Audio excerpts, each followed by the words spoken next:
పరిశుద్ధులైన అపోస్తులు వారి త్యాగంతో, వారి విశ్వాసంతో క్రీస్తును ప్రకటించడం వలన మనం సులభంగా సువార్తను పొందగలుగుతున్నాం. అపోస్తులైన యేసు ప్రభు వారి 12 మంది శిష్యుల పేర్లు వరుసగా సీమోను, అంద్రియా, యాకోబు, యోహాను, ఫిలిప్పు, బర్తలోమయి, తోమా, మత్తయి, అల్ఫయి కుమారుడగు యాకోబు, తద్దయి అనబడు యోధా, కనానీయుడైన సీమోను, ఇష్కరియోతు యోధా. 12 మంది శిష్యులలో ఎక్కువ శాతం మంది అంటే 11, మరి ముఖ్యంగా వెంబడించిన వారిలో పేదలు మరియు నిరక్షరాస్యులే అధికం. క్రీస్తు శకం 30వ సంవత్సరం నుండి శిష్యులు క్రీస్తుతో పాటు ప్రయాణం సాగించారు. ఈ సమయంలోనే వారికి యేసుక్రీస్తు వారి మీద ఉన్న విశ్వాసం క్రమంగా పెరుగుతూ వచ్చింది. ప్రభువు చేసిన ఎన్నో అద్భుత కార్యాలు, రోగులను స్వస్థపరచటం, నీటిని ద్రాక్షరసంగా మార్చటం, చనిపోయిన వారిని తిరిగి లేపటం, వేల మందికి ఆహారం పంచిపెట్టడం లాంటి ఎన్నో సూచక క్రియలు వారి విశ్వాసం బలంగా పెరగడానికి కారణం. యేసుక్రీస్తు వారు తన శిష్యులకు బోధిస్తూ లోకమంతటా ఇచ్చట నుండి సువార్త ప్రకటించమని జెరూసలేంలో చెప్పారు. ఇది జెరూసలేంకు దక్కిన గౌరవంగా మంతటిలోనూ అన్ని భాషల వారికి సువార్త ప్రకటింపబడాలని, సర్వలోకానికి సువార్త అందించాలని ఆయన ఆజ్ఞను నెరవేర్చడానికి సిద్ధపడ్డారు. ఈ సంఘటనను సంఘపు పునాది అని, అదే రోజును సంఘం జన్మించిన దినంగా చెప్పుకుంటారు. అటు తర్వాత వారు ధారాళమైన ప్రసంగాలు చేసేవారిగా మారారు. ఈ సంఘటన అనంతరం మొట్టమొదటిగా ప్రసంగించింది సీమోను పేతురు. మానవుల పాపాల నిమిత్తం ఆయన ప్రాణం పెట్టింది ప్రత్యేకంగా చెప్పుకునేది పేతురు యొక్క నాయకత్వం. సీమోను పేతురు 12 మంది శిష్యులలో పేతురుది మొదటి స్థానం. యేసు ప్రభు వారితో ఉన్న ప్రత్యేక సాన్నిహిత్యాన్ని బట్టి ఎంతో సంతోషించాడు. గలీలియ ప్రాంతమైన బెత్సైదా గ్రామానికి చెందినవాడు. వృత్తి చేపలు పట్టడం. జెరూసలేంను కేంద్రంగా చేసుకుని సువార్త వ్యాప్తికి కృషి చేశాడు. ఈయన నాయకత్వంలోనే ఆదిమ సంఘం యొక్క ప్రణాళికలు జరిగాయి. ఈయన సువార్త వ్యాప్తిలో భాగంగా ఇంగ్లాండ్, ఫ్రాన్స్, గాల్ దేశాలు సందర్శించాడని చరిత్ర ఆధారాలు ఉన్నాయి. ఆ కాలంలో రోమన్ చక్రవర్తిగా ఉన్న నీరో మహారాజు క్రీస్తుని గురించి బోధలు చేస్తున్న క్రైస్తవులపై అనేకమైన అకృత్యాలు జరిగించాడు. ఈయన క్రూరమైన ఆలోచనలకు సాక్ష్యం రోమ్ నగరం దహనం కావడమే. ఈయనను బంధించి చీకటి చెరసాలగా పేరు పొందిన మైనర్ డెన్ చెరసాలలో 9 నెలల పాటు బందీగా ఉంచారు. ఆ తరువాత నీరో మహారాజు ఆజ్ఞలతో పేతురుకి శిలువపై మరణశిక్ష విధించారు. ప్రభువు వలె శిలువ మరణం పొందడానికి తాను ఏమాత్రం అర్హుడను కాదని తలచి తనను తలక్రిందులుగా శిలువ వేయమని కోరడంతో క్రీస్తు శకం 67లో రోమ్ నగరంలో మరణశిక్ష విధించారు. పరలోకపు ద్వారం యొక్క తాళం చెవులు తను కలిగి ఉన్నట్లు, ప్రభువు ద్వారా తప్ప మరి దేని ద్వారా పరలోకానికి చేరుకోలేమని తను ప్రకటిస్తూ దానికి సూచనగా తాళాలను ధరించి ఉండేవాడు. చరిత్రకారులు అపోస్తులందరికీ కూడా వారికి గుర్తింపు చిహ్నాలను కేటాయించడం జరిగింది. పేతురుని తలక్రిందులుగా సిలువ వేసి చంపటం వలన తలక్రిందులుగా ఉన్న సిలువను మరియు తాళాలను ఈయన గుర్తింపు చిహ్నంలో పొందుపరిచారు. అంద్రేయ పేతురు యొక్క సహోదరుడు. చేపలు పట్టడంలో అతనికి సహాయకుడు. కపెర్నహూములోని జాలరి. పేతురు అంత గొప్ప ప్రవక్త కాకపోయినా తను కూడా ఎంతో మందిని క్రీస్తు వద్దకు నడిపించాడు. సువార్త వ్యాప్తిలో తన కృషితో బలమైన పునాదికి తన తోడ్పాటు అందించాడు. క్రీస్తు మొట్టమొదటిగా తనను వెంబడించమని శిష్యునిగా చేర్చుకుంది అంద్రేయనే. అంద్రేయ తన సోదరుడైన పేతురుని కూడా క్రీస్తు వద్దకు తీసుకువచ్చాడు. ఈయన జెరూసలేం నుంచి మొదలుకొని అర్మేనియా, ఆసియా మైనర్, మాసిదోనియా, పగియా, ఇస్తాంబుల్, గ్రీక్ దేశాలలో ప్రయాణించి సువార్త వ్యాప్తిలో భాగంగా అనేక సంఘాలు ఏర్పడడానికి శ్రమించాడు. చివరిగా రోమ్ నందు అకియా సమీపంలోని పాట్రాస్లో చేతులు కాళ్ళు కట్టబడి ఇంటూ ఆకారంలో సిలువ వేయబడ్డాడు. తాను సిలువపై వేలాడుతూ 2 రోజుల వరకు సువార్త ప్రకటించి మరణించాడు. ఈయనను వెంబడించిన వారు చెప్పిన ప్రకారం చివరి క్షణాలలో ఈయన పలికిన మాటలు I have long desire and expected this happy hour. ఈయన సమాధిని తవ్వి కాన్స్టంటైన్ అనే చక్రవర్తి పైశాన్యంలో గల అపోస్తుల పరిశుద్ధ ఆలయంలో ఉంచడం జరిగింది. ఈయనను స్కాట్లాండ్ దేశం వారు వారి దేశపు పరిశుద్ధ తండ్రిగా అభివర్ణిస్తారు. అందుకు ప్రతిగా వారి దేశపు జెండాపై ఈయన మరణానికి చిహ్నంగా ఉన్న ఇంటూ ఆకారపు శిలువను ఉంచడం జరుగుతుంది. ఉమ్మడి బ్రిటన్ యొక్క జెండాపై ఉన్న 3 క్రాస్లను ఐర్లాండ్, ఇంగ్లాండ్, స్కాట్లాండ్గా విడిపోయిన తరువాత స్కాట్లాండ్ దేశం వారు వారి జెండాపై సెయింట్ ఆండ్రూ క్రాస్ను ఉంచడం జరిగింది. ఉమ్మడి బ్రిటన్ యొక్క జెండాపై ఉన్న 3 క్రాస్లను విభజిస్తూ ఉన్న తెల్లని బోర్డర్ ఈ 3 దేశాలు ఎప్పటికీ కలవు అనే అర్థాన్ని సూచిస్తుంది. ఈయనది చేపలు పట్టే వృత్తి కనుక చేపలను మరియు ఇంటూ ఆకారంలో ఉన్న సిలువలో ఈయన మరణించారు కనుక సూచనగా ఈ రెంటిని కలిపి తన గుర్తింపు చిహ్నంలో పెట్టడం జరిగింది. యాకోబు గలిలీలోని బెత్సైదా గ్రామానికి చెందినవాడు. యేసుక్రీస్తు వారి 12 మంది శిష్యులలో యాకోబు పేరు గలవారు 2 ఉన్నారు. వారిలో ఈయన జబదయి కుమారుడు. జబదయి క్రీస్తుకు సమీప బంధువు. చిన్నతనం నుండి ఆయనను ఎరిగిన వారిగా చెప్పుకుంటారు. అతి ప్రాముఖ్యం కలిగిన మొదటి 3 ఈయన ఒకరు మరియు ఉత్తమ ప్రచారకుడిగా ప్రజలలో ఎక్కువ గుర్తింపు గలవాడు. సంఘాన్ని బలమైన నాయకత్వంతో నడిపిన వ్యక్తిగా కూడా గుర్తించబడ్డాడు. పాలస్తీనా, స్పెయిన్ దేశాలలో యూదులు ఎక్కువగా స్థిరపడిన ప్రాంతంలో విస్తృతమైన సువార్త వ్యాప్తి చేశాడు. క్రీస్తును గూర్చిన సువార్తను యూదులకు ప్రకటించడంతో కోపోద్రిక్తుడైన హేరోదు ఈయనను చెరపట్టి శిరచ్ఛేదనం చేయించారు. క్రీస్తు శకం 44లో ఇది జరిగింది. ఈ హేరోదు మహాహేరోదు మనవడైన అగిరప్ప. అపోస్తులలో ప్రథమ హతసాక్షిగా యాకోబు మరణించాడు. సముద్ర ప్రయాణాల ఆత్మవిశ్వాసానికి చిహ్నంగా ఉన్న గవ్వలను మరియు ఈయన శిరచ్ఛేదనానికి సూచనగా ఉన్న ఖడ్గాన్ని ఈయన గుర్తింపు చిహ్నంలో మనం చూడగలం. యోహాను జబదయి కుమారుడు. తన సోదరుడైన యాకోబుతో కలిసి చేపల వృత్తిలో ఉండేవాడు. పేతురు మరియు అంద్రేయ వీరి వ్యాపార భాగస్వాములు.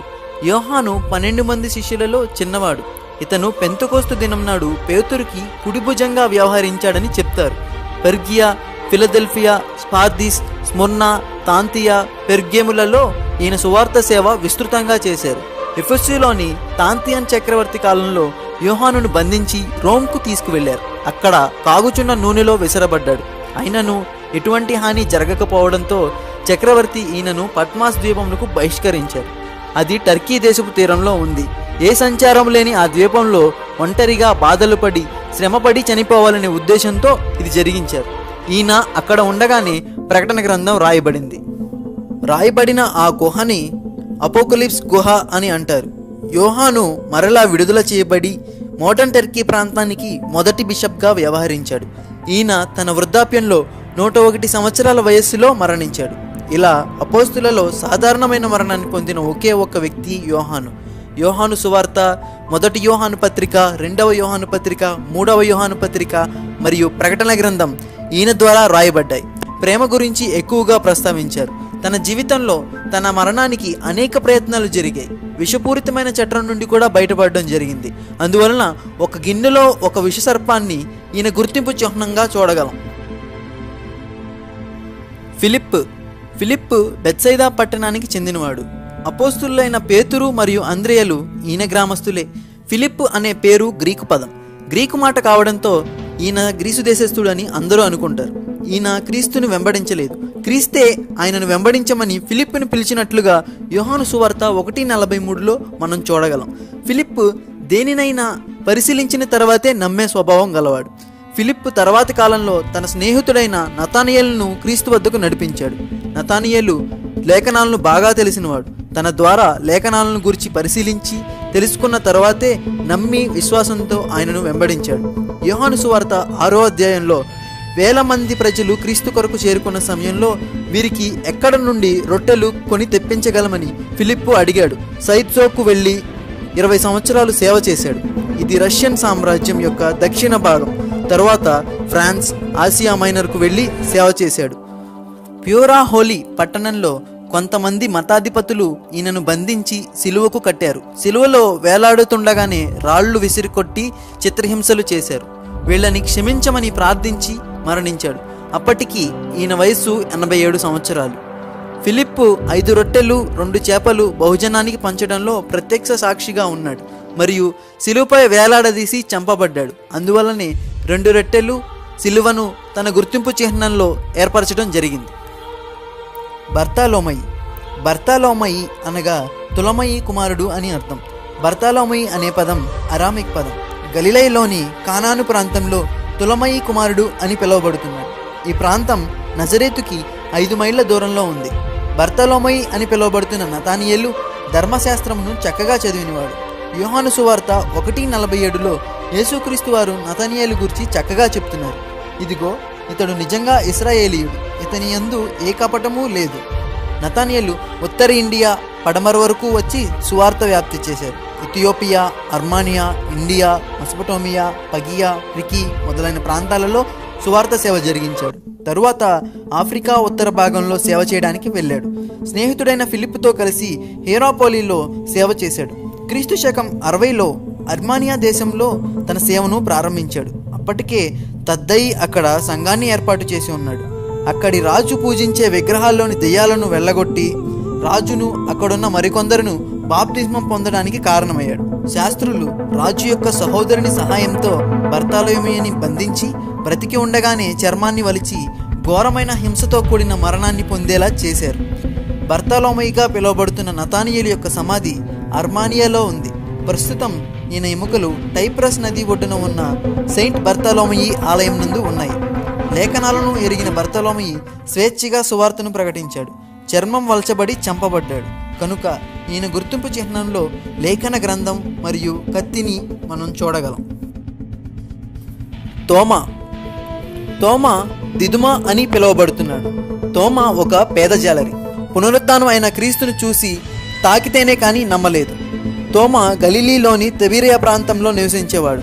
యోహాను సువార్త 20:27లో తోమా అవిశ్వాసం తొలగిపోయి నూతన విశ్వాసిగా రూపాంతరం చెందటం, ఈ స్థిర విశ్వాసం ఇతర శిష్యుల కంటే ఎక్కువ దూరం ప్రయాణించి క్రీస్తు కొరకు మరణం పొందినంతగా మనోధైర్యాన్ని కలగచేసింది. తోమా మెసొపొటేమియాలోని ఎడిసా అనే ప్రాంతంలో తన సేవను ప్రారంభించి బబులోను, సైప్రస్, క్రిటి, నార్త్ ఆఫ్రికా ప్రాంతం మరియు సిసిలీ నుండి అన్యస్థితిలో ఉన్న ఇండియాలోని మలబార్ తీరం చేరుకున్నాడు. ఆ సమయంలో భారతదేశాన్ని బోండోఫోరస్ అనే రాజు పరిపాలిస్తున్నాడు. అతని వద్ద కట్టడ నిపుణుడిగా చేరాడు.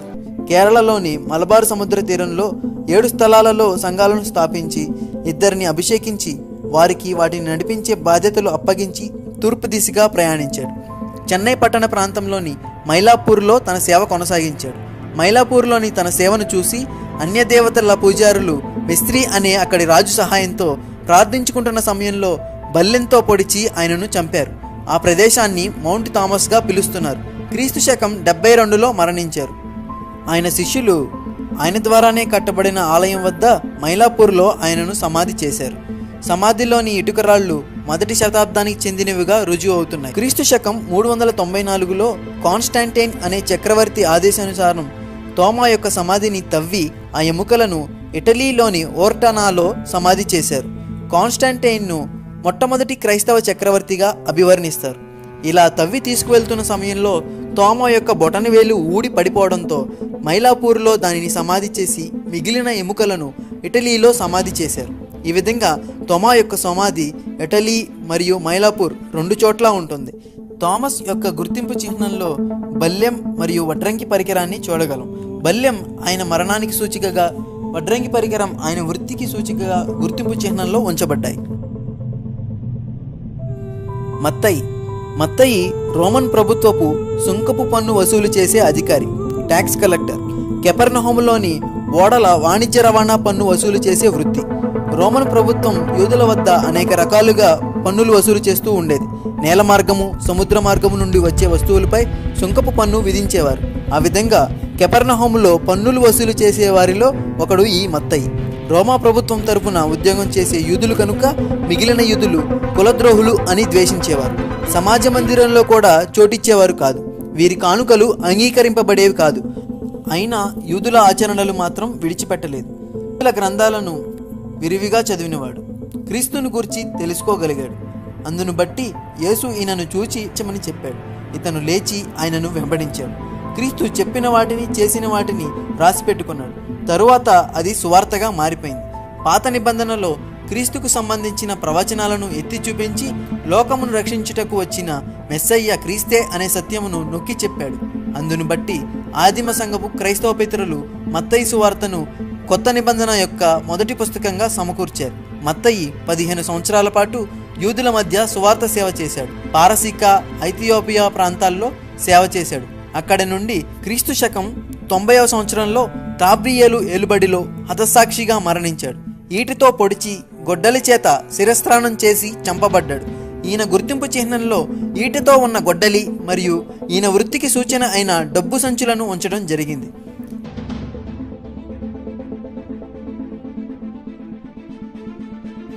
యాకోబు. అపోస్తులలో యాకోబు అని పేరు గలవారు 2 ఉన్నారు. ఈయన అల్ఫయి కుమారుడైన యాకోబు. యోహాను సోదరుని కంటే వయస్సులోనూ ఎత్తులోనూ చిన్నవాడు కావడం వలన జేమ్స్ ద లెస్సర్గా గుర్తింపబడ్డాడు. ఈయన పేరు మాత్రమే బైబిల్లో రాయబడింది, అల్ఫయి కుమారుడైన యాకోబు అని. యాకోబు కపెర్నహూము వాస్తవ్యుడు. తండ్రి క్లియోఫస్ అనే అల్ఫయి, అందువలనే అల్ఫయి కుమారుడైన యాకోబు అని పిలువబడుతున్నాడు. సుంకము వసూలు చేస్తుండగా క్రీస్తు చేత పిలువబడిన లేవి ఇతని సహోదరుడే. లూకాసు వార్త 10:23 వచనంలో యేసుక్రీస్తు వారు చెప్తున్న ప్రకారం బయట ప్రపంచానికి పెద్దగా తెలియపోయినప్పటికీ ఈయన చేసిన సేవ వలన యాకోబు ధన్యుడే. ఈయన యెరూషలేము సంఘం అధ్యక్షుడిగా ఉన్నాడు. యాకోబు పత్రిక రాసింది ఈయనే. సిరియా ప్రాంతంలో ఈయన చేసిన సేవకు సాక్ష్యాలు కూడా ఉన్నాయి. సిరియా సంఘం యొక్క మొట్టమొదటి పై విచారణ చేసే అధ్యక్షుడిగా ఉన్నట్లు అజీజ్ అజరియా అనే చరిత్రకారుడు చెప్తున్నాడు. ఈయనను చంపాలనే ఉద్దేశంతో యెరూషలేం యొక్క 100 అడుగుల దక్షిణ ప్రాకారంపై నుండి పడవేశారు. అయినను ఈయన మరణించకపోవడంతో ఫిల్లర్ అనే ఆయుధం, ముళ్లతో కూడిన దండంతో ఆయనను తలపై కొట్టి రాళ్లు రువ్వి చంపారు. అటు తరువాత ఈయన శరీరాన్ని ముక్కలుగా చేశారు. దీనికి సూచికగా ఈయన గుర్తింపు చిహ్నంలో ముక్కలుగా చేయడానికి ఉపయోగించే రంపాన్ని మనం చూడగలం.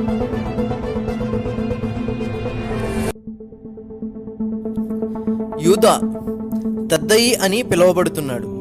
12 మంది అపోస్తులలో యూదాలు 2 ఉన్నారు. ఈయన తద్దయి కుమారుడైన యూదా. యూదా గలిలీకి చెందినవాడు. యోహాను సువార్త 14:22లో సెయింట్ జెరోమ్ ఈయనను ట్రయోనియస్గా పిలుస్తున్నాడు. ఈయనకు యూదా అనే పేరుతో పాటు తద్దయి, లెబ్బయి అని 3 పేర్లున్నాయి. అందువల్లనే ఈయనను ట్రయోనియస్ అన్నాడు. ఈ పేర్లను మత్తయి సువార్త 3:10లో ప్రస్తావించడం జరిగింది. తద్దయి విశ్వాసంలో స్థిరంగా ఉండేవాడు. ఈయన ఇస్కరియోతు వలె దారి తప్పిపోయినవాడు కాదు. క్రీస్తుని ప్రేమించి విశ్వసించిన తద్దయి మిగిలిన వారితో పాటు పరిశుద్ధాత్మను పొందుకున్నాడు. అర్మేనియా ప్రాంతంలో సేవ చేసిన 5 అపోస్తులలో తద్దయి ఒకడు. తద్దయి, బర్తలోమేలు అర్మేనియా దేశపు పరిశుద్ధపు తండ్రులుగా పిలుస్తున్నారు. ఇది ప్రపంచంలోనే మొదటి క్రైస్తవ దేశం. తన సేవ యొక్క చివరి సంవత్సరాలలో తద్దయి పారసీక దేశమందు గడిపాడు. కానానీయుడైన సీమోను ఈయనతో కలిసి సేవ చేస్తున్న సమయంలో వీరిద్దరిని అక్కడ విగ్రహారాధన చేసే కొంతమంది చంపారు. 2 సమాధులు కూడా ఒకే చోట పాతిపెట్టబడ్డాయి. తద్దయిని బల్లెంలతో పొడిచి చంపారు. తాబ్రీస్ అనే పట్టణంకు 40 మైళ్ళ దూరంలో కాస్పియన్ సముద్ర తీరమందలి కార్కెలిసా అనే గ్రామంలో వీరి సమాధి ఉంది. ప్రస్తుతం అది ఇరాన్లో ఉంది. ఈయన చేసిన ధారాళమైన సేవను గుర్తించి పేరు ప్రఖ్యాతులతో సంబంధం లేకుండా మన పేరు చరిత్రలో కాకపోయినా పరలోక రాజ్యంలో రాయబడాలి అనే సదుద్దేశంతో ఈయన ప్రాణత్యాగానికి సూచనగా తెరచాప పైన సిలువతో ఉన్న నావను ఈయన గుర్తింపు చిహ్నంలో ఉంచడం జరిగింది. సీమోనును కానానీయుడైన సీమోను అని కూడా అంటారు. మత్తయి సువార్త 10వ అధ్యాయం, మార్కు సువార్త 3వ అధ్యాయాలలో ఈయన పేరు రాయబడడం చూస్తాం. యేసుక్రీస్తు వారు మొట్టమొదటి సూచిక క్రియగా అద్భుతం చేసిన కానాను అనే ఊరికి చెందినవాడు. సీమోను జెలూతే తెగకు చెందినవాడు కావడంతో సీమోనును జెలూతే అని కూడా పిలుస్తారు.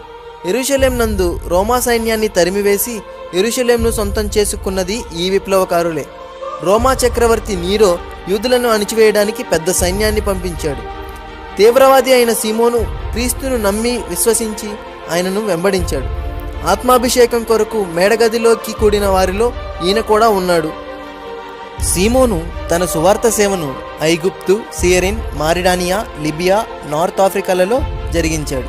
తరువాత స్పెయిన్, ఇంగ్లాండ్కు వెళ్ళాడు. క్రీస్తు శకం 59 నుండి 62 వరకు మెసొపొటేమియా ప్రాంతంలో సువార్త ప్రకటించడానికి వెళ్ళిన సీమోను అపోస్తులుడైన తద్దయిని కలుసుకున్నాడు. ఇద్దరూ కలిసి పారసీక దేశానికి వెళ్ళారు. అక్కడ విగ్రహారాధన చేసేవాళ్ళు వీరిద్దరినీ చంపారు. సీమోను రంపంతో కోయబడి చంపబడ్డాడు. ప్రస్తుతం వీరి సమాధులు ఇరాన్ దేశంలో ఉన్నాయి. వీరి ఎముకలు రోమా పట్టణమందున్న సెయింట్ పీటర్ చర్చ్, అలాగే స్పెయిన్ దేశంలో ఉన్నటువంటి టొలూజా పట్టణపు సెయింట్ సాటర్నియస్ చర్చిలో కూడా ఉన్నాయి. ఈ విధంగా హతసాక్షిగా మరణించిన సీమోను గుర్తింపు చిహ్నంలో చేపను మరియు పరిశుద్ధ గ్రంథంను సూచనగా ఉంచారు. చేపలు పట్టే సాధారణ జాలరిని మనుషులను పట్టే జాలరిగా ప్రభువు మార్చారు అని దీని అర్థం.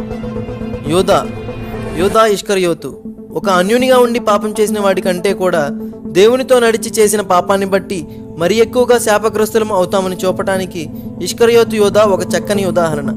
యూదులను రోమన్ పరిపాలన నుండి విముక్తి చేయడంలో యేసుక్రీస్తు వారు సహాయపడతారని, ఆయన అద్భుత శక్తులు ఉపయోగించి ఇశ్రాయేలీయులు రోమన్లను అణిచివేస్తారని భావించి విశ్వాసాన్ని కోల్పోయి 30 వెండి నాణేలకు ఆయనను అప్పగించి శిలువ మరణానికి కారణమయ్యాడు. చేసిన పాపానికి ఉరివేసుకొని చనిపోయి శాపగ్రస్తుడై నరకానికి చేరాడు. ఇతను చనిపోయిన ఈ ప్రాంతం ఇప్పటికీ శాపగ్రస్తమైన స్థలంగా ఉంది. మిగిలిన అపోస్తులందరూ కలిసి ఇతని స్థానంలో 12వ శిష్యునిగా మత్తయ్యను ఎన్నుకున్నారు.